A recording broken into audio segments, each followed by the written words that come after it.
नमस्ते। मैं Sachin Kulkarni CMT CFT हमेशा की तरह आज फिर तैयार हूं अपने ऑब्जर्वेशंस आप लोगों के साथ शेयर करने के लिए। आज की तारीख है 15 अक्टूबर 2020।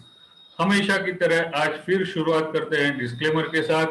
जैसा कि आप लोग जानते हैं, मैं यहाँ पे अपने वीडियोस पोस्ट करता हूँ, ये सिर्फ स्टडी पर्पस के लिए होते हैं। ये कोई मेरे ट्रेडिंग कॉल्स या रिकमेंडेशंस नहीं है। मैं आप लोगों से रिक्वेस्ट करूंगा, मेरा वीडियो आगे देखने से पहले ये डिस्क्लेमर जरूर पढ़िएगा। फिर हमेशा की तरह शुरुआत करते हैं निफ्टी के चार्ट्स के साथ। ये निफ्टी का चार्ट आप यहां देख पा रहे होंगे।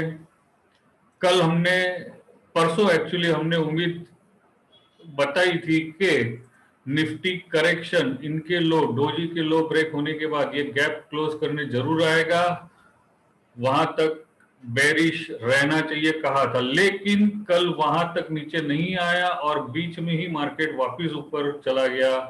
टारगेट हिट न करते हुए वापस ऊपर चला गया था। कल के वीडियो में हमने बताया था बाय करिएगा, निफ्टी बुलिश है, लेकिन सबसे पहला रेजिस्टेंस ये प्रीवियस टॉप होगा जो 12,022 का था। आज का टॉप है 12,025। कल हमने ये भी कहा था ये प्रीवियस गैप एरिया जो 12,012 या 12,070 के करीब है वो रेजिस्टेंस का काम करेगी।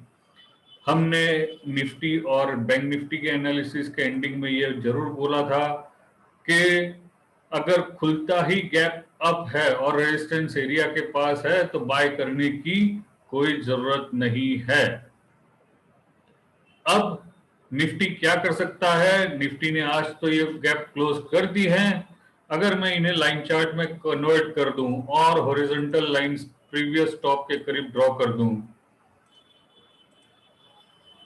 तो कल के लिए ये मेरा सपोर्ट जोन हो गया जो कि आता है 11,606 और 11,650 के करीब। 11,606 और 11,650 के करीब कल निफ्टी में सपोर्ट्स आ सकते हैं। ये गैप एरिया भी वहीं पे पड़ते हैं। एक और चांस है, जैसा ये पहला सपोर्ट लाइन पे रुका हुआ है आज, अगर आज की कैंडल का लो ब्रेक नहीं होता है तो कल शॉर्ट नहीं करिएगा। थ्री लाइन स्ट्राइक जैसा पैटर्न तैयार हो सकता है। जैसा ये पहले बड़ा कैंडल रेड टॉप पे बना हुआ था, मार्केट नीचे क्लोज हो गया था मूविंग एवरेज के सपोर्ट और प्रीवियस बॉटम और गैप के करीब। अगले दिन उसका लो ब्रेक नहीं किया, एक बाउंस आई, 50% इस कैंडल के बाउंस आई और वहां से नीचे आई थी। तो हो सकता है अगर इसके नीचे खुलता ही नहीं है तो आप शॉर्ट नहीं करिए। हो सकता है इस कैंडल के 50% बाउंस आए, वहां से शॉर्ट करने का मौका फिर मिले। और अगर खुलता ही इस सपोर्ट जोन में है फिर भी सेल करने की कोई जरूरत नहीं है। अपना रिस्क रिवॉर्ड रेशियो चेक करें और इस हिसाब से ट्रेड लें। निफ्टी बैंक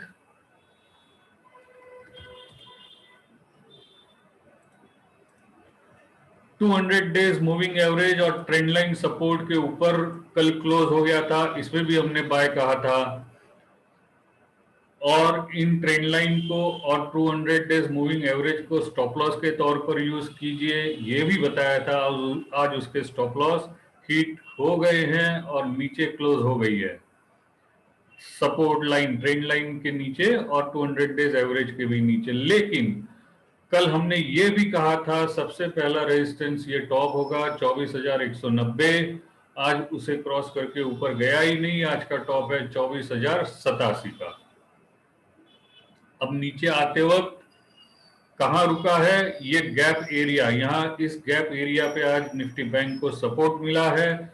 अगर कल इसे ये क्लोज कर देता है तो अगला सपोर्ट ये 55 डेज मूविंग एवरेज के करीब जो कि आती है 22,410, वहां पे हो सकता है। और वहां पे पूरे राइज का इस बॉटम से लेके इस टॉप तक के पूरे राइज का 50% रिट्रेसमेंट लेवल भी उसके करीब ही आता है। हो सकता है वहां पे सपोर्ट ले, लेकिन जैसा हमने निफ्टी में बताया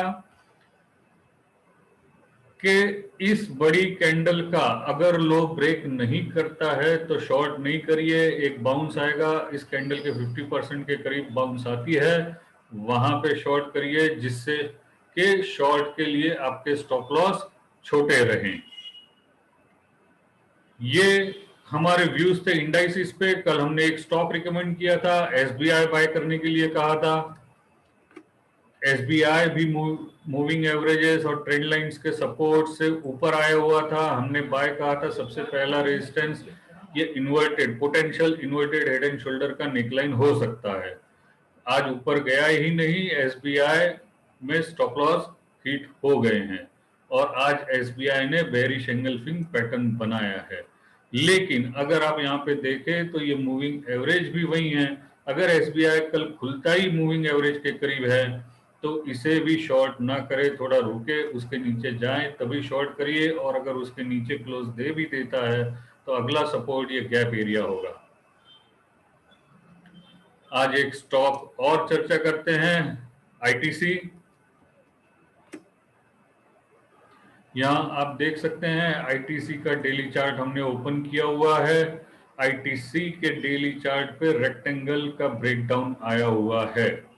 रेक्टेंगल का हाइट है 175 माइनस 166, जो भी वैल्यू आती है 166 में से माइनस कर दें, वो आपका टारगेट होगा।